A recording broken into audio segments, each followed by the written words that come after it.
Olá, eu sou Beth Gravina. Que bom ter você aqui no canal. Hoje continuaremos a leitura do livro Valores Cristãos, de Jacques Leclerc. Parte 2. A providência e os atos coletivos. Também se percebe a ação da providência nos atos coletivos? Muito mais dificilmente.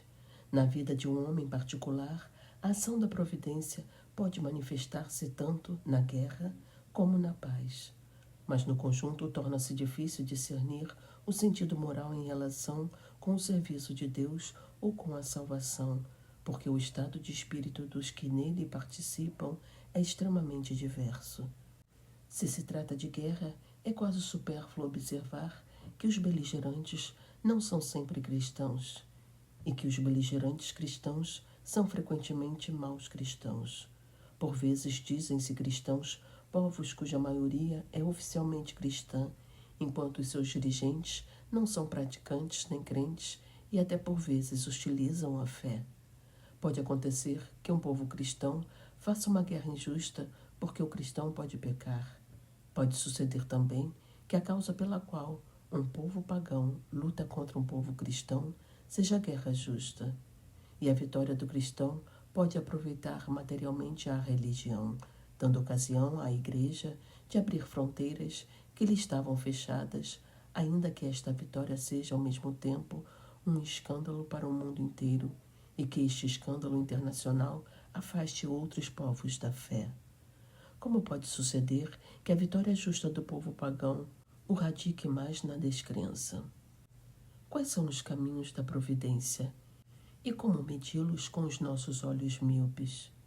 Como podemos nós saber se as guerras e revoluções atuais têm uma significação providencial, se esse sentido se desprenderá somente de acontecimentos que se darão daqui a 100 anos? O significado de perturbações muito consideráveis não aparece por vezes, senão daí a séculos. E os resultados são tão numerosos que cada qual os interpreta segundo o seu modo de ver. Vimos o exemplo a propósito dos começos do cristianismo. Livremo-nos, pois, de pretender interpretar os desígnios da providência segundo os nossos mesquinhos interesses cotidianos. Além disso, as empresas políticas tendem a um fim material ou ao menos temporal, mas a desgraça temporal pode ser tão providencial como a felicidade. A ordem providencial não significa de maneira nenhuma que o vencedor numa guerra deva ser sempre o que tem razão. Se se refletir no sentido das perturbações do ponto de vista providencial, deve-se perguntar em que medida contribuem para a salvação das almas ou conversão dos povos. Mas a ação da providência não se exerce necessariamente no sentido dos interesses da Igreja? Deus não pode querer que a Igreja pereça ou seja diminuída.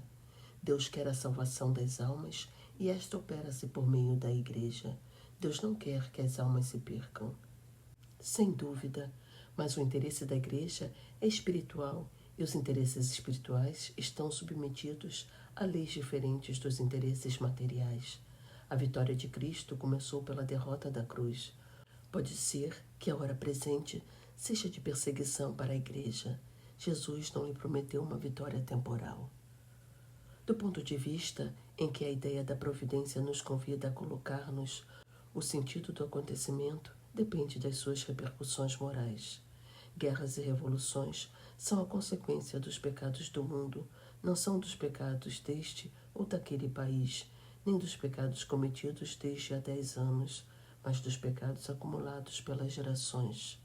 E o problema principal não é o da vitória deste ou daquele, mas da conversão de todos, do vencedor em primeiro lugar, porque todos precisam de conversão.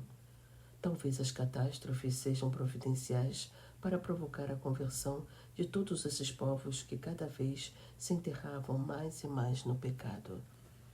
Por ocasião do Ano Novo, costumo receber muitos cumprimentos de pessoas amigas a quem fico reconhecido. A maior parte dos meus amigos deseja-me muita saúde. Outros fazem votos de que o meu apostolado seja coroado de bom êxito e que eu faça muito bem. Em tempos de crise, Muitos desejam também que a nossa nação fique em paz e não venha a sofrer. Mas há muito poucos, não sei mesmo se há algum, que façam votos para que a nação se converta graças às provações, de sorte que o sofrimento seja útil. Todavia, temos muita necessidade de nos converter. Não vou enumerar os pecados que mancham a nossa terra, são tantos que encheriam mais de um volume. E a paz mostra-se impotente para nossa conversão.